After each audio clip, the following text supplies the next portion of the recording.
होगा, बाजू होगा, वगैरह वगैरह। ये मुआशरा है, एक वजूद है, एक जिस्म है, हम उस जिस्म का हिस्सा हैं। ये बीमारियां हमारे अंदर हैं। यहाँ पर कोई ऐसा सरकारी मुलाजिम जो रिश्वत लेता है वो भी इस मुआशरे की गंदगी का हिस्सा है। ऐसा बंदा जो सूद के लेन देन करता है, जिसने जो है गलत अकाउंट, सेविंग अकाउंट ये बैंकों में जो खुलवाए जाते हैं, ये सूद का कारोबार है, तो ये भी जो है एक बंदा है जो इस मुआशरे की गंदगी में अपना किरदार अदा कर रहा है। अगर कोई बंदा यहाँ बैठा है जिसने अपनी बेटी को जायदाद से हिस्सा नहीं दिया है, ये भी मुआशरे की गंदगी में इजाफा कर रहा है। अगर कोई ऐसा बंदा बैठा है जिसका किसी की बहन बेटी के साथ गलत ताल्लुक है, मोबाइल फोन या सोशल मीडिया के जरिए किसी की इज्जत से वो खेलना चाह रहा है, तो मेरे भाइयों वो भी ज्यादती कर रहा है, मुआशरे की गंदगी में इजाफा करता चला जा रहा है। अर्ज करने का मकसद और मुद्दा यह है, हमें खुद को संभालना होगा। हमारे अंदर जो ऐब है हमें वो दूर करना होगा। डॉक्टर साहब के पास चले गए, डॉक्टर साहब कभी कभी चक्कर आने लग जाते हैं, सर दर्द ज्यादा होता है, दिल तंग होने लग जाता है, और जो है जिस्म भी दर्दें करता है, तबीयत ज्यादा खराब हो जाती है। डॉक्टर साहब कहता है ये टेस्ट करा के आओ। टेस्ट करा के आ गया, डॉक्टर साहब कहता है जनाब वाला आपका कोलेस्ट्रॉल हाई हो चुका है, आपकी शुगर भी जो है वो ओवर हो गई है, इसकी वजह से आपके मसाइल बन रहे हैं, लिहाजा परहेज शुरू करो। जनाब परहेज क्या है? वो कहता है ये नहीं खाना, ये नहीं खाना, ये खा सकते हो, ये खा सकते हो, और ये टैबलेट आपने सुबह शाम पाबंदी के साथ लेनी है। आप स्टार कर देते हो, जिससे मना किया आप उससे रुक जाते हो, जिसकी दावत दी आप वो पैसे भर भर के वो दवाएं खरीदते हो और इस्तेमाल करते हो। क्यों? हम अपने वजूद का चिंता है, हमें अपनी सेहत का चिंता है। तो मेरे भाइयों इसी तरह मुआशरा भी तो बिगड़ चुका है। अब अगर आपको बताया जाए कि रिश्वत का लेन देन ये मुआशरे की खराबी है और हम इसमें शामिल हैं, तो रुको ना, इस काम को छोड़ दो। क्यों अपनी नस्लों को हराम खिलाते हो? अगर जुए की वजह से हमारा मुआशरा बर्बाद हो रहा है, आप तो छोड़ दो ना मेरे भाइयों, पूरा मुआशरा तो सुधरे ना सुधरे, आप तो ये काम छोड़ दो। अगर मस्जिदें वीरान हो चुकी हैं और नमाज ना पढ़ने की वजह से मुआशरे की गंदगी में इजाफा हो रहा है, तो मेरे भाइयों आप तो नमाजी बन जाओ ना। बच्चों ने, नौजवान नस्ल को कुरान पाक पढ़ना नहीं आता, 6 कलमे नहीं आते, नमाज जनाजा की दुआएं नहीं आती, मुआशरा बिगड़ गया है। आपके बच्चे हैं, आप उनको तो दर्स में भेजो, कारी साहब के पास भेजो, आप उनको तो शऊर दो, उनको तो कुरान पढ़ाओ, उनको तो जो है वो दीन का इल्म दो। मेरे भाइयों हमें खराबियों का पता है, लेकिन हम खराबियां दूर नहीं करते। हमें घर में खराबियां नजर आए, यहाँ से पेंट उखड़ रहा है, यहाँ पे जो मैंने वाला पाइप लीक हो रहा है, यहाँ पर पाइप बंद हो रहा है, यहाँ पे ये मसला है, हम उनको सॉल्व करते हैं, हम उनका हल करते हैं, लेकिन मुआशरे के जो मसाइल हैं हमें कोई तवज्जो ही नहीं है। हाल बंदा फिलासफर है, वो जी मुआशरा बिगड़ गया, वो जी रिश्वत आम हो गई, वो जी करप्शन आम हो गई, वो जी ये हो गया, वो हो गया। और भाई मुबस्सिर मत बन, इसका कोई हल कर। आप रोजाना टेलीविजन पे 8 बजे के जो प्रोग्राम लगते हैं, ये सारे तबसरा निगार आ जाते हैं, इनको क्या कहते हैं पता नहीं, एंकर जो है वो बैठ जाते हैं। अब जनाब एक इस पार्टी का है, इस पार्टी का आया, वो दरमियान में बिठाकर उनको लड़ा देते हैं, और जो है अपना उन्होंने घंटा पूरा करना होता है, कमाई का एक जरिया है, वो हो गया। कोई हल निकलता है, रोजाना हर इश्यू पे हर चैनल पर बहसें जारी होती हैं, झगड़े भी हो जाते हैं, गालम गलौज भी हो जाता है, कोई हल निकलता है? ये जो रोजाना हर टीवी चैनल के ऊपर आप देखेंगे 3-4 बंदे बैठे हैं और मुल्की मसाइल पर बहस हो रही है, और बड़े सियाने, आला दर्जे के सियाने, पढ़े लिखे, हाई एजुकेटेड बंदे जो है बैठकर तबसरा करते हैं। तबसरा होता है, हल नहीं होता, हल है ही नहीं मेरे भाइयों। ये रोजाना असेंबली में जाकर ये हराम खोर बैठ जाते हैं, हमारे MNA MPs और सेनेटर वगैरह हमारे किराए पर जो है ये एयर टिकट में सफर करते हैं, आगे पीछे टां इनकी गाड़ियां चलती हैं, रोजाना वहां जाते हैं, हमारे खर्चे पे खाते हैं, पीते हैं, और निकल के फिर अपने घरों में। गर्मियों में मेरे भाइयों हम पतले कपड़े पहनते हैं, बर्दाश्त नहीं होता, ये सूटेड बूटेड कोट पहनकर असेंबली हाल में जाते हैं, इतने जबरदस्त अंदाज में इनके जो है एयर कंडीशन हमारे खून पर, हमारे खर्चे पे चलाए जाते हैं, आगे पीछे टां गाड़ियां हमारे खर्चे पे। मेरे भाइयों रोजाना बैठते हैं, क्यों बैठते हैं? कौम की भलाई के लिए। क्या करते हैं कौम की भलाई के लिए? बक करके वापस आ जाते हैं। जरा देखो पीटीवी पर दिखाते हैं असेंबली, नेशनल असेंबली और जो सूबाई असेंबली, उनमें क्या कुछ हो रहा है। ऐਵੇਂ बेवकूफ बनाया हुआ है, हम भी बन गए मुबस्सिर, यानी तबसरा करना है, करना कुछ नहीं है मेरे भाइयों। तबसरे बहुत हो गए, कॉलम बहुत लिखे गए, टेलीविजन पर भी ये सारे तबसरे हो रहे हैं, सारी दुनिया तबसरों में मगन है। और कुछ करो, जरूरत है कि बेनमाज है तो नमाज पढ़े, ताकि मुआशरे में तब्दीली आए, औलादों को सिखाई, औलादों को अच्छाई सिखाए, कुरान सिखाए, भलाई सिखाए ताकि माशरे में तब्दीली आए, अपनी आइंदा आने वाली नस्लों को बताए कि माशरा बिगड़ा है, क्यों बिगड़ा है। आपने बेटा इस माशरे का हिस्सा नहीं बनना। जो स्कूलों में कॉलेजों में असातिज़ा पढ़ाते हैं, प्रोफेसर पढ़ाते हैं, वो निसाबी तालीम भी दें और साथ उनको अखलाकी तरबियत भी करें कि हमारा माशरा क्यों बिगड़ा है, करप्शन की वजह से बिगड़ा है, ताकि कल किसी सरकारी गैर सरकारी ओहदे पर जाएं, उनकी तरबियत तो हो कि मैंने माशरे की गंदगी में इजाफा नहीं करना, बल्कि मैंने माशरे को पाक करना है, साफ करना है, सुथरा करना है। मेरे भाइयों, अपने तौर पे जब तक हम खुद को पाक नहीं करेंगे, अपनी इस्लाह नहीं करेंगे, तबसरों से कुछ नहीं होगा। आज आए हो तो दिल में खुदा का खौफ पैदा करो, हुजूर की मोहब्बत पैदा करो। यही वजह है, तभी माशरा सुधरेगा, हमारे घर में अमन आएगा, रहमत आएगी, बरकत आएगी। पहली चीज नमाज है, तिलावत कुरान है, आका पाक की सुन्नत है, शरीयत मोहम्मदी है, हया है, गैरत है, पर्दा है, माँ बाप का एहतराम है, बीवी का हक है, बच्चों का हक है, माँ बाप का हक है, पड़ोसी का हक है, हकूकुल इबाद है, ज़कात है, हज है, खैरात है, सदका है। ये सारे भाइयों, खुदा की कसम है, आप सुधरते जाओगे ना, अल्लाह पाक आपके चेहरे पर भी नूर लाता जाएगा, आपके घर में भी बहार लाता जाएगा।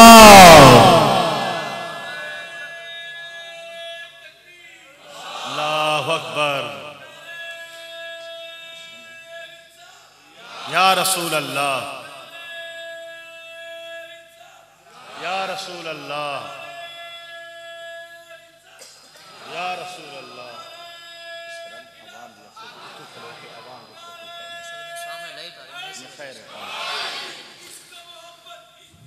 आला हजरत, आला हजरत, आला हजरत, आला हजरत, जरा उच्चा को आला हजरत, आला हजरत,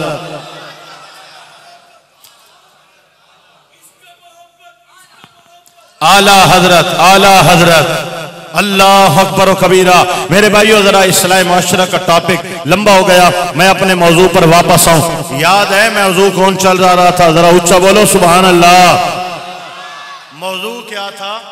महबूब जो बनाया है। क्या बनाया है? महबूब जो बनाया है। आइए अपने मौजू पर वापस चलते हैं। आप एक बार ऊंची आवाज से सुभान अल्लाह बोलो।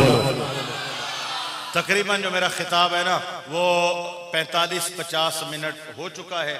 मैं 15-20 मिनट और आपको तंग करूंगा और उसके बाद अपनी गुफ्तगू हम ख़त्म कर देंगे। आज सरकार गौस पाक शेख अब्दुल कादिर जिलानी रहमतुल्लाह अलैह की बड़ी 11वीं शरीफ भी है।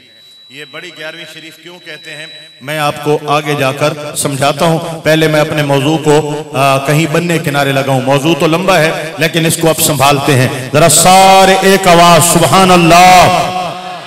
हाँ जनाब, रब्बुल जलाल ने मेरे आका नबी करीम अलैहिस्सलाम को महबूब बनाया है। अल्लाह अकबर। ताजदारे कायनात अलैहिस्सलाम को सरे अर्श बुलाया और दीदार कराया और बताया है कि महबूब ऐसे होते हैं कि अपने महबूबों को अर्श पर बुलाकर दीदार कराए जाते हैं। मेरे आका पाक अलैहिस्सलाम। अब ये मसला है बड़ा औखा, क्योंकि मसला है ये अकायद और अकायद में भी इल्मुल कलाम के हवाले से, लिहाजा यहाँ पर बड़े बड़े उलमा जो है वो बड़ी बड़ी बहसें छोड़ गए। हम बहस नहीं करेंगे। मैं आपको यटा का मसला बताऊंगा और फिर हुजूर की शान के हवाले से एक बात अर्ज करूंगा। मसला ये है, अल्लाह ताला बैठने से पाक है। क्या मतलब?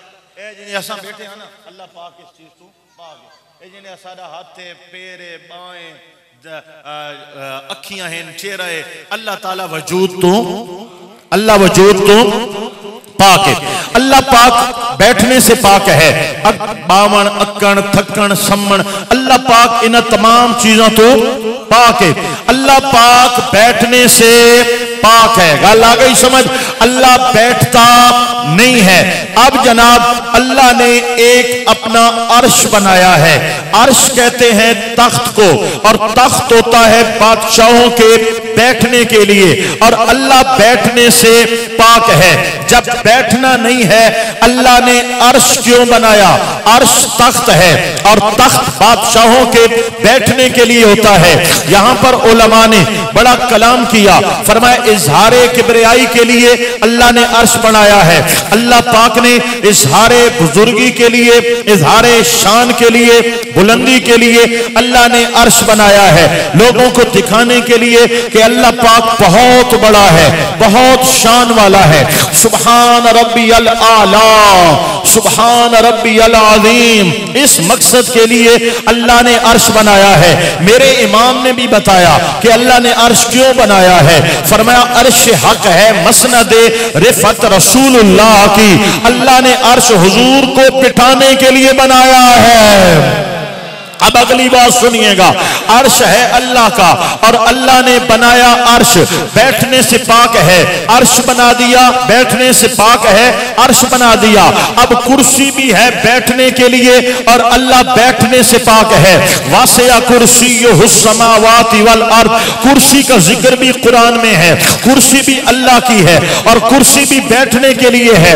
अब अल्लाह ने जब बैठना नहीं है, कुर्सी को क्यों बनाया? सहाबा किराम ने अर्ज किया, या रसूल अल्लाह एक आयत का मतलब तो बताएं। फरमाया पूछिए आका, अल्लाह करीम फरमाता है असा अन यबअसका रब्बुका मकाम महमूदा, आन करीब आपको अल्लाह मकाम महमूद पर बिठाएगा। ये मकाम महमूद क्या है? बड़ी लंबी हदीस है, मैं मुख्तसर कर रहा हूं। फरमाया अल्लाह ताला कयामत में कुर्सी लगाएगा, अर्श के साथ कुर्सी लगाएगा, कुर्सी पर मुझे बिठाएगा, सबको मेरे दाएं बाएं खड़ा फरमाएगा और फरमाएगा जमीन वालों, आसमान वालों, तुम भी हुजूर की तारीफ करो, मैं रब भी हुजूर की तारीफ करता हूं। जब सारी खलकत और अल्लाह पाक मेरी तारीफ करेगा तो जिसकी तारीफ हो वो महमूद होता है, जहां खड़ा कराया जाए वो मकाम महमूद होता है, वो मेरे लिए मकाम महमूद है। अब अल्लाह पाक बैठने से पाक है, अर्श बना दिया, अल्लाह पाक बैठने से पाक है, कुर्सी बना दी। फरमाया इसलिए बनाया हुजूर को कयामत, हुजूर को मेराज की रात अल्लाह पाक ने बुलाया और अपने अर्श पर बिठाया और कयामत में हुजूर को बुलाएगा और अपनी कुर्सी पर बिठाएगा और बताएगा लोगों ये अर्श भी हमने मोहम्मद के लिए बनाया है, ये कुर्सी भी हमने मोहम्मद के लिए बनाई है।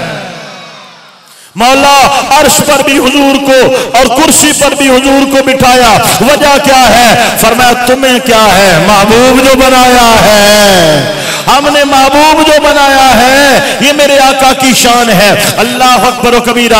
मैंने खुतबे में एक आयत करीमा पढ़ी थी, उसका भी तर्जमा करता चला जाऊं। वला सौफ युतीका रब्बुका फतरदा, महबूब हम आपको इतना देंगे कि आप अल्लाह से राजी हो जाएंगे। आप जरा गौर करना, हम आपको इतना देंगे, आपको अल्लाह पाक अन करीब इतना देगा, आप अपने रब से राजी हो जाएंगे। मसला क्या था? जिब्रील ने आना छोड़ दिया, अल्लाह ने वही का नुज़ूल छोड़ दिया। कुछ दिन गुजरे, 10 दिन गुजरे, 20 दिन गुजरे, मक्के के काफिरों ने ताने देने लगे, अल्लाह पाक ने हुजूर को छोड़ दिया, अल्लाह हुजूर से नाराज हो गया। नऊज़ बिल्लाह, ये मक्के के काफिरों ने जब ताना दिया, अल्लाह रुस गया, अल्लाह ने छोड़ दिया। तो मेरे आका पाक, रात का वक्त था, 14वीं का चांद चमक रहा था, काबे की दहलीज पे जाकर हुजूर तशरीफ फरमा हो गए, अपना सर झुकाया, दिल में हाले दिल दिया, मौला लोग ताने देते हैं, तू नाराज हो गया, तूने मुझे छोड़ दिया, मौला ये कब तक सिलसिला रहेगा, जिब्रील कब आएंगे? मेरे आका पाक अल्लाह की बारगाह में सर झुकाए रो रहे हैं। आपने जो चेहरा उठाया, रब्बुल जलाल को ये अदा इतनी पसंद आई। अब सुनिए, जिब्रील आए हैं और पैगाम लाए हैं, जरा तवज्जो देना अल्फाज पर। फरमाया वद्दुहा, सोना तेरे सोने चेहरे की कसम है, तेरे सोने चेहरे की कसम है। वल्लैली इज़ा सजा, सोना तेरी सोनी जुल्फों की कसम है। मा वद्दाका रब्बुका वमा कला, ना रब ने छोड़ा, ना रब रूठा, ना रब तुझे छोड़ने वाला है, ना रब तुझसे रूठने वाला है। मेरे भाइयों तवज्जो पूरी देना, रोला क्या था? एतराज ये था, रब रुस गया, रब ने छोड़ दिया। जवाब ये था, मा वद्दाका रब्बुका वमा कला, ना रब ने छोड़ा, ना रब नाराज हुआ। पहले वद्दुहा क्यों फरमाया? तेरे चेहरे की कसम। वल्लैल इज़ा सजा क्यों फरमाया? तेरी जुल्फों की कसम। फिर फरमाया हम नहीं छोड़ने वाले, हम नहीं रुसने वाले। फरमाया पहले वद्दुहा बोलूंगा, वल्लैल इज़ा सजा बोलूंगा, फिर बोलूंगा मा वद्दाका रब्बुका वमा कला। ओ काफिरो, इतना सोना चेहरा, इतनी सोनी जुल्फें, भला इनको भी कोई छोड़ने वाला होगा? महबूब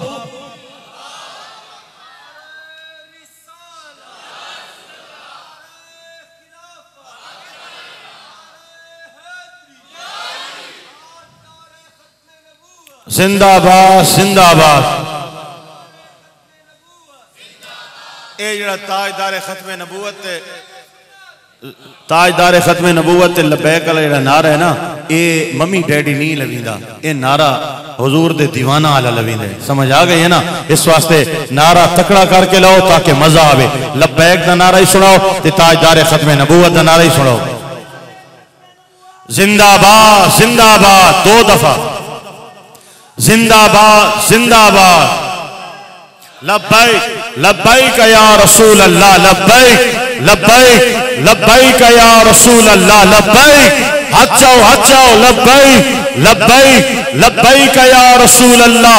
ताजदार खत्मे नबूवत, ताजदार खत्मे नबूवत, ताजदार खत्मे नबूवत। अल्लाह अकबर व कबीरा।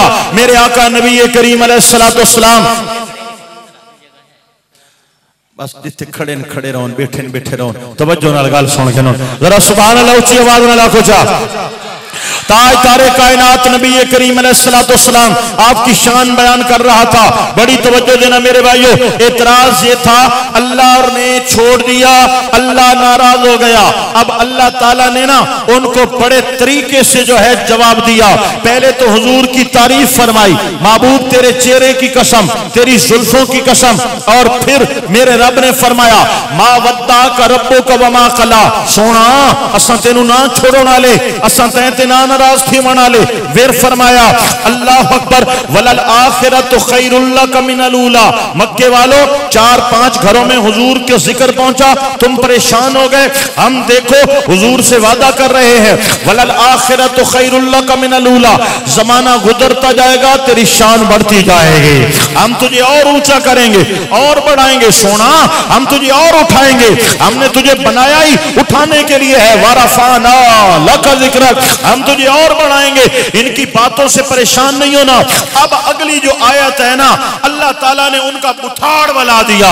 हम अपनी सरायकी में कहते हैं ना, ए बुठाड़ ते थप्पड़ मरे सा ते बूथा वाल वैसी। अल्लाह ने काफरों का बूथा बला के रख दिया। तवज्जो देना मेरे भाइयों, अल्लाह करे बात आपकी समझ में आ जाए। अल्लाह करीम ने फरमाया वाला सौफ युतीका रब्बुका फतरदा, हम तुझे राजी करेंगे। सोना हम तुझे राजी करेंगे। काफिर कह रहे थे अल्लाह नाराज हो गया है। अल्लाह ने फरमाया पागल हो गए हो, मैं तो खुद मोहम्मद को राजी कर रहा हूं, तो खुद हुजूर को राजी कर रहे हैं। वाला सौफ युतीका रब्बुका फतरदा, खुदा की रजा चाहते हैं दो आलम, खुदा की रजा चाहते हैं दो आलम। खुदा चाहता है रज़ाए मोहम्मद, सारी कायनात उससे राजी करती है और वो रब्बे कायनात हुजूर को राजी करता है। हाँ, हमारे सजदे इसलिए हैं कि अल्लाह राजी हो जाए, शुहदा की शहादतें इसलिए हैं अल्लाह राजी हो जाए। हाँ, कोई शक नहीं है, औलिया की विलायत इसलिए है अल्लाह राजी हो जाए। सहाबा और अहले बैत की कुर्बानियां इसलिए हैं कि अल्लाह राजी हो जाए। अंबिया किराम के सजदे, अंबिया किराम की मेहनतें इसलिए हैं अल्लाह राजी रहे। हजरत आदम अलैहिस्सलाम से लेकर ईसा अलैहिस्सलाम तक हर नबी, हर पैगंबर, हर रसूल रब को राजी कर रहा है। मौला सारी कायनात तुझे राजी कर रही है, तू इन्हें राजी कर रहा है। वजह क्या है? फरमाया महबूब जो बनाया है। छोड़ दो, जरा खड़ा खड़ा रहे, बैठे बैठा रहे, बंदा नू ना हिलाओ, मेरी तकरीर खराब करें दे पाओ, इतना ही बैठे रहो सारे। जरा तुम तवज्जो करो मेरे भाइयों।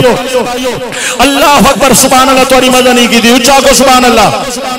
मेरे अल्लाह ने हुजूर को महबूब बनाया है। महबूब बनाया है अल्लाह पाक ने आका पाक अलैहिस्सलाम को, और ये हुजूर की शान महबूबी है। अब मैं आखिरी बात इस हवाले से करना चाहूंगा, क्योंकि मेरे ख्याल है ज्यादा देर तुम आराम नाल पाओ ना हो सकते, 15-20 मिनट बाद कोई ना कोई खच मारने दो, लिहाजा हुण अगली खच पाउण तो पहले मैं गुफ्तगू मुकामा चाह मैं आखिरी जुमला बोलदा पिया, जरा अगले पिछले सुभान अल्लाह उच्ची आवाज नाल लागो जा। अल्लाह अकबर व कबीरा। अल्लाह पाक आलिमुल गैब है, अल्लाह पाक आलिमुल गैब है। जो हो चुका अल्लाह वो भी देख रहा है, जो होने वाला है अल्लाह वो भी देख रहा है। अल्लाह पाक ये जानता है जन्नती कौन है और दोज़खी कौन है। मेरे आका नबी करीम ने भी सहाबा किराम को बताया, एक एक जन्नती का नाम बताया, एक एक दोज़खी का नाम बताया। जब हुजूर को अल्लाह ने ये इल्म दिया है कि जन्नती दोज़खी कौन है, तो अल्लाह खुद तो जानता है ना, जानता है या नहीं जानता? बोलो अल्लाह जानता है, अल्लाह पता है अल्लाह को जन्नती कौन है, दोज़खी कौन है। लेकिन अब क्या हो गया, अल्लाह ने कयामत का दिन, कयामत के दिन हमें उठाना था और उठाकर फरमाना था फुला फुला फुला फुला तुम चंगे बंदे हो, चलो तुम जन्नती हो, फुला फुला फुला तुमने गलत काम किए, चलो तुम जहन्नम में जाओ। कोई अल्लाह से पूछ सकता था? अल्लाह ताला है मालिक है, बेपरवाह है, जिसको दोज़ख दे जिसको जन्नत दे। अल्लाह पाक जो है वो हर चीज को देख रहा है। कौन फैसले होंगे, अमाल तुलेंगे, खुलेंगे, सारा कुछ होगा। और फिर जो जन्नत में जाएंगे अल्लाह उन्हें आज जानता है, जो दोज़ख में जाएंगे अल्लाह उन्हें आज जानता है। लेकिन अल्लाह ने क्या किया, 50,000 साल का एक दिन बनाया, उसमें एक मीज़ान लगा दिया जहां पर नेकियां बदियां तुलेंगी, एक हौज़े कौसर बना दिया जहां रहमत का पानी है, एक पुल सिरात लगा दिया जहां से हमने गुजर के जाना है। इधर जनाब लिवाउल हम्द का एक झंडा है, वो हुजूर के हाथ में दे दिया, उसके नीचे हमने जमा होना है। मौला ये मामला क्या है, तुझे पता है जन्नती ये है, दोज़खी ये है, कयामत में फैसला कर दे, तुझसे कौन पूछने वाला है। कयामत में अल्लाह ने मीज़ान लगा दिया।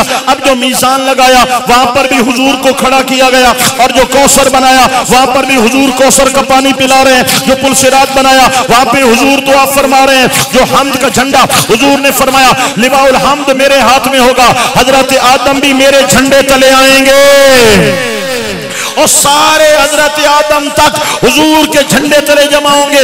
अब झंडा भी हुजूर के हाथों में, कौसर भी हुजूर के हाथों में, मीज़ान भी हुजूर के हाथों में, जन्नत के दरवाजे पर भी हुजूर हैं, अर्श के नीचे सजदे भी हुजूर कर रहे हैं। मौला हमने जिधर जिधर देखा हमें तो इधर भी हुजूर नजर आए, उधर भी हुजूर नजर आए, इधर भी हुजूर नजर आए। ये मैदान महशर बनाया क्यों है? फरमाया सबब इतना है फकत इनेकादे बस में महशर का, कयामत का मैदान बनाने का एक ही मकसद है, उनकी शान महबूबी दिखाई जाने वाली है। अल्लाह दिखाएगा, देख लो महबूब ऐसे होते हैं।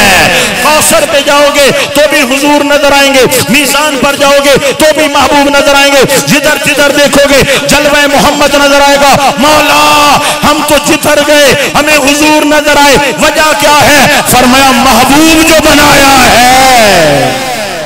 महबूब जो बनाया है, अल्लाह ने अपना महबूब बनाया है।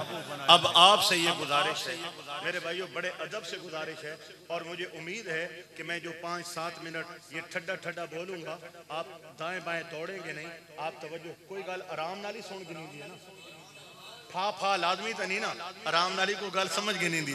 अल्लाह अकबर व कबीरा।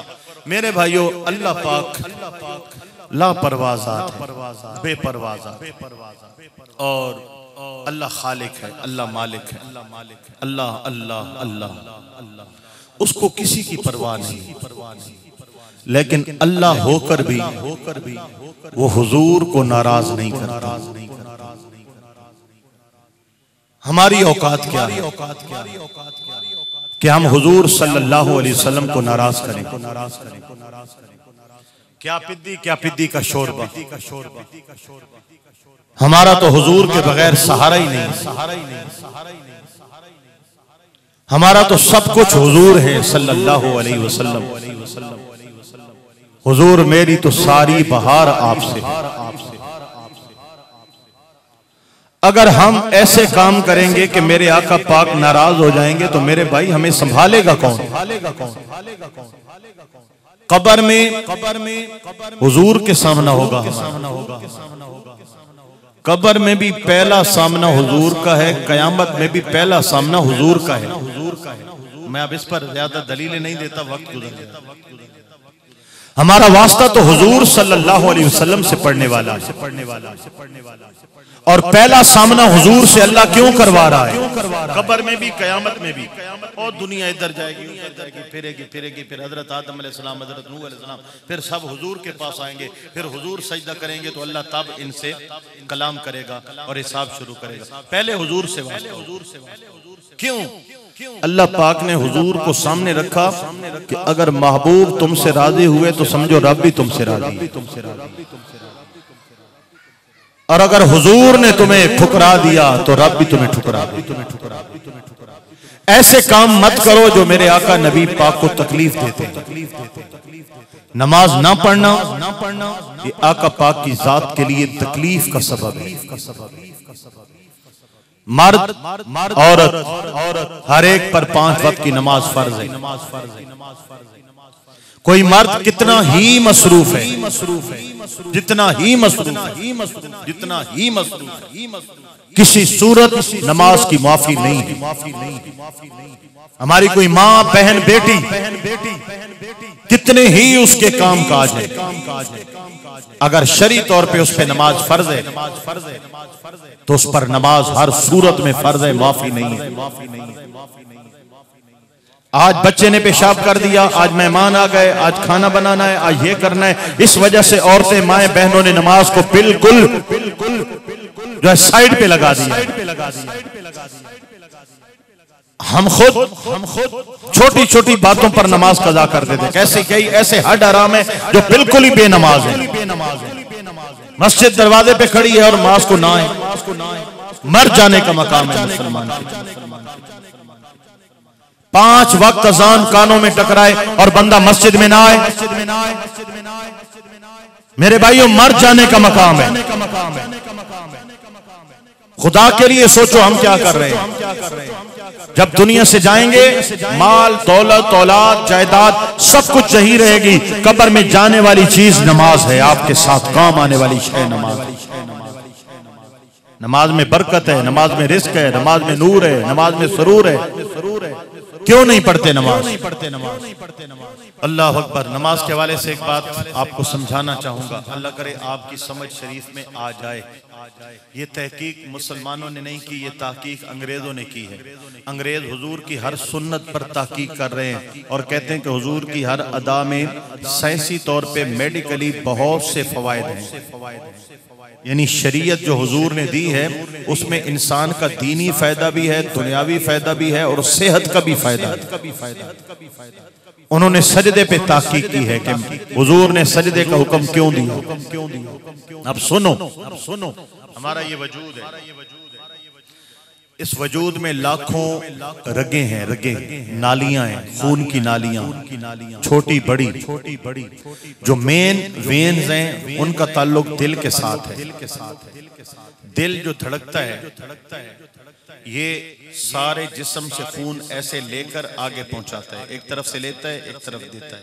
इस वजह से हमारा खून गर्दिश में, जब जानवर ज़िबा होता है तो थोड़ी देर बाद उसका खून जम जाता है, क्योंकि ये पंपिंग चलती रहे तो खून चलता रहता है, फ्रेश रहता है। अगर ये रुक जाए तो खून जम जाता है। समझ आ रही? अब दिल है यहाँ, वो पाँव, ये सर, सबसे ज्यादा जो वेन्स हैं और सबसे बारीक वो दिमाग के अंदर, सबसे ज्यादा लाखों की तादाद में वेन्स हैं। ये कोई किलोमीटर भी लिखा होता है कि ये जो है अगर इन वेन्स को ऐसे ऐसे ऐसे ऐसे खोल दिया जाए तो ये कितने हजार किलोमीटर, और ये दिल उन वेन्स को रोजाना बाकायदगी से खून पहुंचा रहा है। ऊपर सर होने की वजह से और वेन्स का पतला होने की वजह से जितना खून दिमाग को चाहिए होता है वो नहीं पहुंच पाता, जिसकी वजह से हमें टेंशन होती है। जैसे सांस, ऑक्सीजन कम हो जाए तो दम घुटने लग जाता है, प्यास लगे तो दिल बेकरार हो जाता है, भूख लगे तो दिल बेकरार, क्योंकि जो चीज डिमांड कर रहा है हमारा मैदा या हमारे फेफड़े वो हमें मुयस्सर नहीं आ रही। तो जब ऊपर मुकम्मल खून नहीं पहुंचता तो एंजाइटी होती है, डिप्रेशन होती है। खामखा परेशान, खामखा परेशान। अब यहां पर अंग्रेज डॉक्टर कहता है कि वाह मुसलमानों के नबी, 1400 साल पहले इतनी बड़ी साइंस पढ़ा गए अपनी कौम को कि जब बंदा सजदे में जाता है सर नीचे चला जाता है, दिल ऊपर आ जाता है, और जब दिल ऊपर आ जाए सर नीचे चला जाए तो दिमाग की जिन रगों में खून की कमी होती है वहां खून की गर्दिश जल्दी जल्दी होती है, खून पूरा हो जाता है। यही वजह है नमाज से पहले बेचैनी होती है, नमाज के बगैर बंदा सुकून में आ जाता है। और यार खुदा दलाने इसे चलना, सेहत भी रख छोड़िए, बरकत भी रख छोड़िए, शिफा भी रख छोड़िए, दुआ भी रख छोड़िए, वक्त भी नमाज न पढ़ा, नमाज पढ़ेंगे नहीं पढ़ेंगे? कौन बोले नमाज पढ़ेंगे? हाथ उठाए, इंशाअल्लाह बोले नमाज पढ़ेंगे। अल्लाह पाक 5 वक्त नमाज पढ़ने की तौफीक अता फरमाए। एक आखिरी और जरूरी गुजारिश ये है, ये चंगा याद दिलवाया, मैं 11वीं वाला मौजूद अब्दुल्ला बैठा ते मैं मुकैंदा भी हां, ये तो हुण घंटा तुहाडे ते होर आ गई है। अल्लाह अकबर कबीरा। बहरहाल मुकैने अल्लाह अकबर या रसूल अल्लाह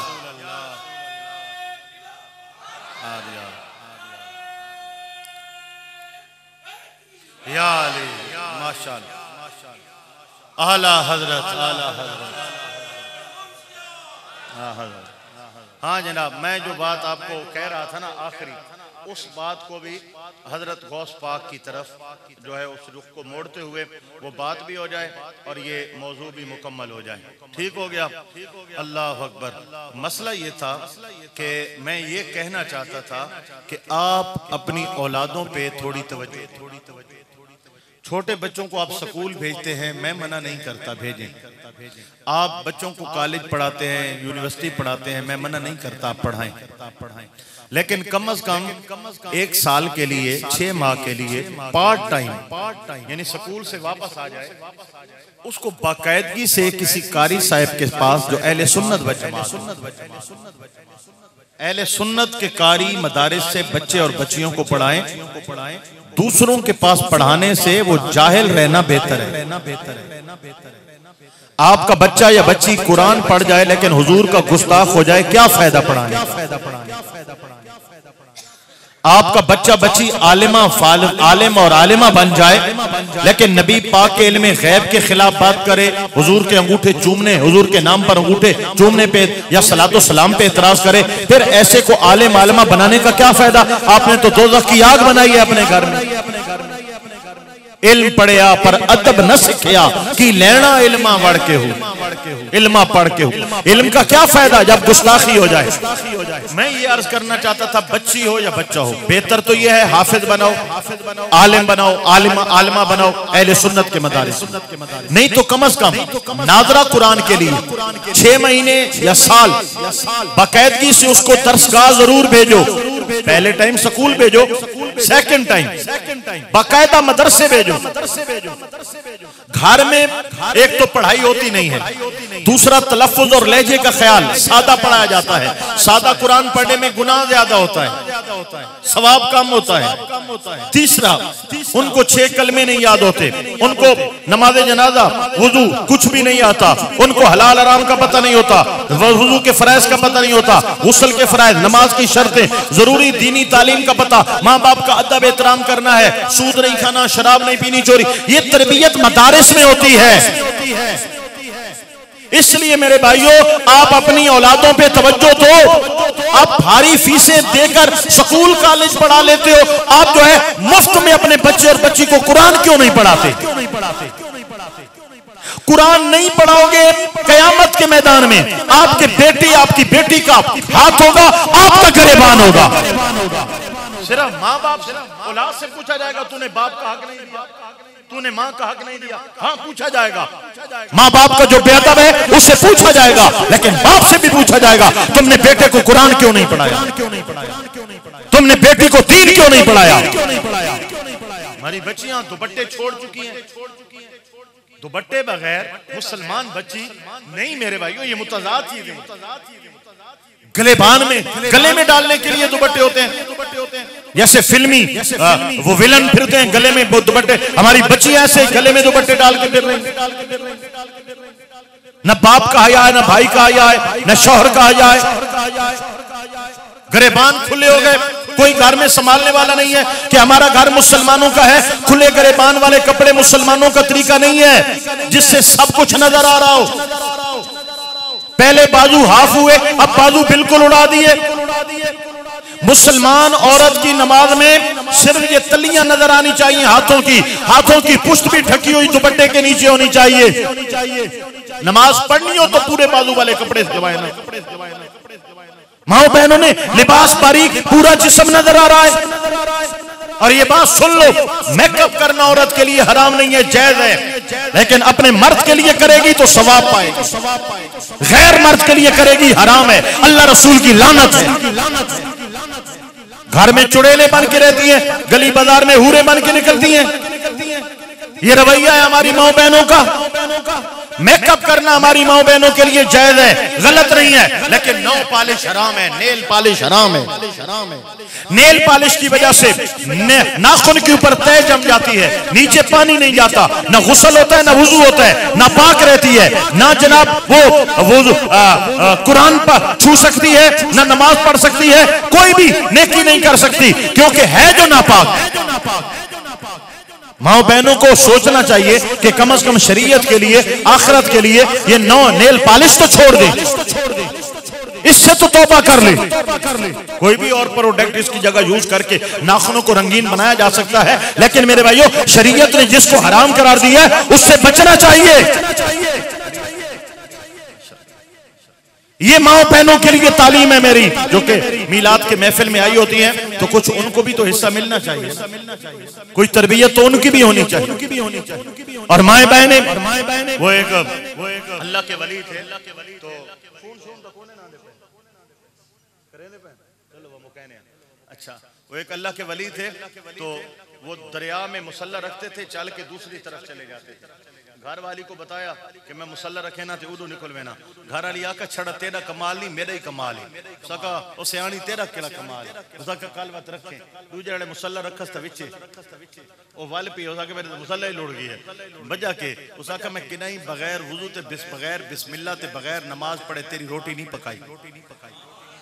आज मैं वुदू ही नहीं किया, आज मैं बिस्मिल्लाह ही नहीं पढ़ा। हुण डिठा ही ना मेरे भाइयों, हुण घर जो जनाब हैंड फ्री लगी पई है, टिक टाक लिखींदी पई है ते जनाब वाला रोटियां पकदियां पईयां ते निजाम ही चलदा पई है ते गाना किचन विच गाने लगे पैंदे, टीवी लाउंज विच गाने लगे पैंदे, हर पासे गाने। बरकतां कित्थों आ गईयां? ना कुरान है, ना तिलावत है, ना यासीन है, ना रहमान है, ना बच्चों की तरबियत है। बहरहाल माएँ हैं, बहनें हैं, भाई हैं, अगर अल्लाह ने औलाद की नेमत दी है, औलाद की इब्तदा दीनी तरबियत से करो, दीनी तरबियत से। मेरा आखिरी पैगाम था हजरत सरकार गौसे पाक शेख अब्दुल कादिर जिलानी रहमतुल्लाह ताला अलैह, आपको अल्लाह ताला ने बहुत, आप छोटी उम्र में आपकी वालिदा ने आपको क्यों भेजा था? हाँ जी, बगदाद क्यों भेजा था? क्यों गए थे? बोलो। दीनी तालीम हासिल करने। ओ छोटी उम्र में मदरसों में भेजो ना तो फिर ये शान अल्लाह पाक अता फरमाता है। हम छोटी उम्र में स्कूल पढ़ाते हैं, कॉलेज पढ़ाते हैं, सारा कुछ करते हैं, दीन की तरफ हम माइल भी नहीं करते। फिर जब आप गए, आपने दीन पढ़ा, आपने इल्म पढ़ा, फिर आप जंगलों में निकले, आपने रियासतें की, आपने मुजाहिदे किए, अल्लाह ताला ने आपको ये शान अता फरमाई। आपके सामने हजारों का इज्तिमा है और आप खिताब कर रहे हैं, और मेरे आका पाक जीते जागते आपको जागते हुए दीदार कराते हैं। फरमाते हैं अब्दुल कादिर जिलानी, हमारा कदम तुम्हारी गर्दन पर है और तुम्हारा कदम हर वली की गर्दन पर है। फिर गौस आजम ने ऐलान किया, लोगों हमारा ये कदम हर वली की गर्दन पर है। गौस पाक का कदम हर वली की गर्दन पर है। गौस पाक का कदम हर वली की गर्दन पर है। पूरी तवज्जो देना, गौस पाक का कदम हर वली की गर्दन पर है। इसका पहला माना और इसका दूसरा माना। पहला माना ये है गौस आजम का कदम हर वली की गर्दन पर है। इसका मतलब ये है जिस तरह बादशाहों के ताज होते हैं, जब बादशाह बनता है उसे ताज पहना दिया जाता है, इसी तरह अल्लाह ने औलिया का ताज गौसे आजम का कदम बना दिया है। जब अल्लाह किसी को विलायत अता करता है तो उसके सर पर ताज के तौर पे गौसे आदम का कदम सजा दिया जाता है। इसका दूसरा माना यह है मेरा ये कदम हर वली की गर्दन पर है। इसका माना यह है गौसे आदम सारी कायनात की गर्दनें आपके सामने हैं। जिस गर्दन पर गौसे आदम कदम सजा देते हैं अल्लाह पाक उसे विलायत का ताज अता फरमा देता है। ये हजरत गौसे आदम शेख अब्दुल कादिर जीलानी रज़ी अल्लाह ताला अन्हु की शान मकाम और मर्तबा है। मैं ज्यादा बात नहीं कर सकता क्योंकि बहुत बड़ा उर्स है मुर्शिदाबाद शरीफ और बहुत बड़ा इज्तिमा होता है। तो उनको ये अब्दुल अजीज भाई बता रहे हैं कि काले आ रही हैं। हमारा असल जो टाइम था ना वो था 7 से 8 और ये अब 10 होने वाले हैं। तो मैंने वैसे भी 1.5 घंटा किताब का टाइम भी दिया और लेट होने पे भी मैंने कोई शोर नहीं मचाया कि आप मुझे लेट कर रहे हैं। बहरहाल सलाम आप पढ़ेंगे, दुआएं आप करेंगे, हम यहाँ से निकल के जा रहे हैं ताकि हम पहुँचने में आसानी हो जाए। अल्लाह पाक सबको बरकतें और इज्जत दें।